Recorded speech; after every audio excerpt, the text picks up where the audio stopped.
రాష్ట్రాన్ని పరిపాలిస్తున్నటువంటి కాంగ్రెస్ రేవంత్ రెడ్డి సర్కార్ ఆదివాసీ పేదల నివాసం ఉంటున్నటువంటి ప్రాంతాలను ఖాళీ చేయించడం కోసము జీవో నంబర్ 49 తీసుకురావడం అనేది జరిగింది. ఈ జీవోను రద్దు చేయాలని చెప్పి సిపిఎం పార్టీ, ఇతర ప్రజా సంఘాలు, ఆదివాసీ సంఘాలు రాష్ట్ర వ్యాప్తంగా ఆందోళన కార్యక్రమాలు చేయడం జరిగింది. అట్లనే ఈ నెలలో ఏజెన్సీ బంధు పిలుపు కూడా ఇవ్వడం జరిగింది. ఈ సందర్భంగా రాష్ట్ర ప్రభుత్వము జీవో నంబర్ 49ని అబియన్స్లో పెట్టడం, అంటే తాత్కాలికంగా నిలిపివేయడం అనేది జరిగింది. ఇది నిలిపివేయడం కాదు, అబియన్స్లో పెట్టడం కాదు.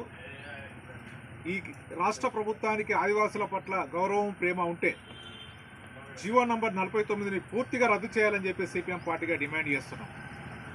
అదేవిధంగా ఈ జీవో నంబర్ 49 రద్దు అయ్యేదాకా ఆదివాసులు పెద్ద ఎత్తున పోరాటంలో ఉండాలి. పేదవాళ్ళందరూ కూడా ఈ పోరాటంలో భాగస్వామ్యం కావాలని చెప్పి సిపిఎం పార్టీగా పిలిపిస్తున్నాం. జీవో తెచ్చింది ఈ రాష్ట్ర ప్రభుత్వం. తెచ్చినటువంటి ఈ రాష్ట్ర ప్రభుత్వం నాకేం తెలియదు అనేటువంటి పద్ధతిలో మాట్లాడుతుంది. అంటే మంత్రివర్గంలో చర్చించిండు, ఒక మంత్రి సంతకం పెట్టింది, ఆ సంతకం పెట్టినటువంటి కాగితమే జీవో రూపకాన్ని వచ్చింది. కానీ ఇన్ని తతంగాలు చేసినటువంటి రాష్ట్ర ప్రభుత్వము మళ్ళీ ప్రజల నుంచి, ఆదివాసుల నుంచి, పేదల నుంచి వ్యతిరేకత వచ్చిన తర్వాత మాట మార్చుతున్నటువంటి పరిస్థితి ఉంది.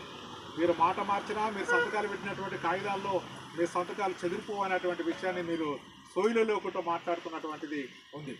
అదేవిధంగా కేంద్రంలో ఉన్నటువంటి బీజేపీ ప్రభుత్వాన్ని, ఆ బీజేపీ ప్రభుత్వం ఇచ్చేటువంటి నిధుల కోసం ఆశపడ్డటువంటి ఈ రాష్ట్ర ప్రభుత్వం ఆదివాసులపైన, పేదలపైన ఉక్కుపాదం మోపుతారంటే, గ్రామాలు, ఊర్లను ఖాళీ చేస్తారంటే ఊరుకుంటే ప్రసక్తి లేదు.